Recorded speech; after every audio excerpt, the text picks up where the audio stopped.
ভাবুন তো, আপনি এক ব্যস্ত শহরে হাঁটছেন। হঠাৎ আকাশে সাইরেন বেজে উঠল, মানে শত্রুর রকেট আপনার শহরের দিকে আসছে। সাধারণ অবস্থায় এই রকেট শহরে পড়লে মুহূর্তেই ভয়াবহ ক্ষতি হয়ে যেত। কিন্তু ঠিক তখনই আকাশে আরেকটি মিসাইল ছুটে গেল, শত্রুর রকেটকে মাঝ আকাশেই ধ্বংস করে দিল। আপনি, আমি আর হাজারো মানুষ রক্ষা পেলাম। এটাই হলো আয়রন ডোম, একটি আধুনিক প্রতিরক্ষা ব্যবস্থা যাকে বলা হয় আকাশের ঢাল। আয়রন ডোম কি? আয়রন ডোম হলো ইসরায়েলের তৈরি একটি মোবাইল এয়ার ডিফেন্স সিস্টেম, যার মূল কাজ হলো রকেট, মর্টার শেল ও স্বল্প পাল্লার মিসাইলকে আকাশেই ধ্বংস করা। 2007 সালে ইসরায়েল প্রথম এটির উন্নয়ন শুরু করে এবং 2011 সালে এটি ব্যবহার শুরু হয়। এরপর থেকে হাজার হাজার রকেট আকাশেই ধ্বংস হয়েছে এই সিস্টেমের মাধ্যমে। কেন তৈরি করা হলো আয়রন ডোম? ইসরায়েল এমন এক অঞ্চলে অবস্থিত যেখানে প্রায় সীমান্ত থেকে রকেট হামলা হয়। এই রকেটগুলো হয়তো প্রযুক্তিগতভাবে খুব উন্নত নয়, কিন্তু একটি শহরে পড়লে ভয়াবহ ক্ষতি করতে পারে। যেমন ধরুন, একটি রকেট যদি কোনো বাজারে পড়ে, কয়েক সেকেন্ডে শত শত মানুষের জীবন ঝুঁকির মুখে পড়তে পারে। যদি কোনো বিদ্যুৎ কেন্দ্রে পড়ে, গোটা এলাকার অবকাঠামো ভেঙে পড়তে পারে। তাহলে সমাধান কি? একটি দ্রুত, স্বয়ংক্রিয় ও নির্ভুল প্রতিরক্ষা ব্যবস্থা, যা আকাশ থেকে আসা বিপদকে কয়েক সেকেন্ডের মধ্যেই রুখে দেবে। এজন্যই তৈরি হলো আয়রন ডোম। আয়রন ডোমের মূল অংশগুলো। আয়রন ডোম 3টি প্রধান উপাদান দিয়ে কাজ করে। 1. রাডার সিস্টেম শত্রুর রকেট শনাক্ত করে। 2. ব্যাটল ম্যানেজমেন্ট সেন্টার কোথায় পড়বে তা হিসাব করে এবং সিদ্ধান্ত নেয়। 3. লঞ্চার ইউনিট ইন্টারসেপ্টর মিসাইল ছোড়ে। এবার চলুন ধাপে ধাপে দেখি এর কাজের প্রক্রিয়া। ধাপ 1. রকেট শনাক্তকরণ। শত্রু যখন রকেট বা মর্টার ছোড়ে, তখন আয়রন ডোমের রাডার সিস্টেম সেটিকে সঙ্গে সঙ্গে শনাক্ত করে। এই রাডার অত্যন্ত সংবেদনশীল, এটি কয়েক কিলোমিটার দূরের ক্ষুদ্র রকেটও শনাক্ত করতে পারে। রকেট শনাক্ত হওয়ার পর রাডার তার গতি, উচ্চতা ও গতিপথের তথ্য সংগ্রহ করে। ধাপ 2. ট্র্যাকিং ও হিসাব করা। এরপর তথ্য চলে যায় ব্যাটল ম্যানেজমেন্ট সেন্টারে। এখানে একটি সফটওয়্যার দ্রুত হিসাব করে দেখে রকেট কোথায় গিয়ে পড়বে। সেটা কি শহরে পড়বে নাকি ফাঁকা মাঠে? যদি দেখা যায় রকেট ফাঁকা মাঠে পড়বে, তাহলে কোনো পদক্ষেপ নেওয়া হয় না। কিন্তু যদি রকেট কোনো শহর, বিদ্যুৎ কেন্দ্র, সেনা ঘাঁটি বা গুরুত্বপূর্ণ স্থাপনায় পড়তে পারে, তখনই ব্যবস্থা নেওয়া হয়।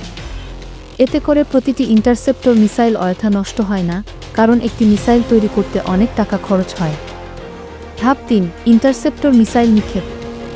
যদি রকেটকে আটকানো দরকার হয়, তখন আয়রন ডোমের লঞ্চার ইউনিট থেকে ছোড়া হয় একটি বিশেষ মিসাইল, যার নাম তামির ইন্টারসেপ্টর মিসাইল।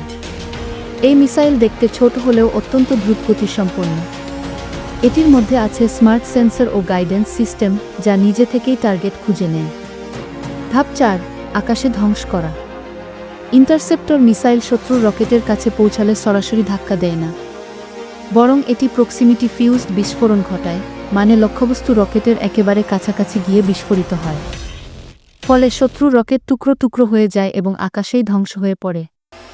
এভাবে মানুষের জীবন ও শহর নিরাপদ থাকে। কেন আয়রন ডোম এত কার্যকর?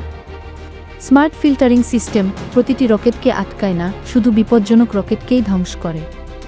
অতি দ্রুত প্রতিক্রিয়া, কয়েক সেকেন্ডের মধ্যেই সিদ্ধান্ত নেয় ও মিসাইল ছোড়ে। মোবাইল ও নমনীয় লঞ্চার ইউনিট সহজে সরানো যায়, ফলে দ্রুত বিভিন্ন এলাকায় স্থাপন করা সম্ভব। উচ্চ সাফল্যের হার।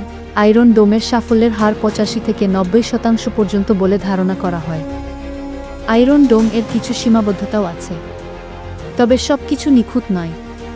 প্রতিটি ইন্টারসেপ্টর মিসাইল অনেক ব্যয়বহুল। একসাথে বিপুল সংখ্যক রকেট নিক্ষেপ করা হলে সব আটকানো সম্ভব নাও হতে পারে। বড় মাপের ব্যালিস্টিক মিসাইল বা হাইপারসনিক অস্ত্র ঠেকাতে আয়রন ডোম যথেষ্ট নয়। তবুও স্বল্প পাল্লার রকেট প্রতিরোধে এটি পৃথিবীর অন্যতম সফল সিস্টেম। বাস্তব প্রয়োগ।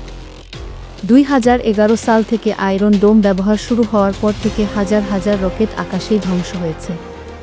যুদ্ধের সময়ে সাধারণ মানুষকে বাঁচাতে এটি অসাধারণ ভূমিকা রেখেছে। অনেক সময় একসাথে 10 থেকে 15টি রকেট ছোড়া হলেও আয়রন ডোম দ্রুত একাধিক মিসাইল ছুড়ে শহরকে নিরাপদ রেখেছে। ভবিষ্যতে আয়রন ডোম। প্রযুক্তি থেমে থাকে না। ভবিষ্যতে আয়রন ডোমকে আরও উন্নত করা হবে। লেজার প্রযুক্তি যোগ হতে পারে, যা আরও কম খরচে প্রতিরক্ষা দেবে। বড় ও দ্রুতগতি সম্পন্ন মিসাইল ঠেকানোর জন্য নতুন সংস্করণ তৈরি হচ্ছে। আয়রন ডোম শুধু একটি প্রতিরক্ষা ব্যবস্থা নয়, এটি আসলে মানুষের আকাশের ঢাল। যেখানে সাধারণ মানুষ প্রতিদিন রকেট হামলার ভয়ে থাকে, সেখানে এই প্রযুক্তি হাজার হাজার প্রাণ বাঁচিয়েছে।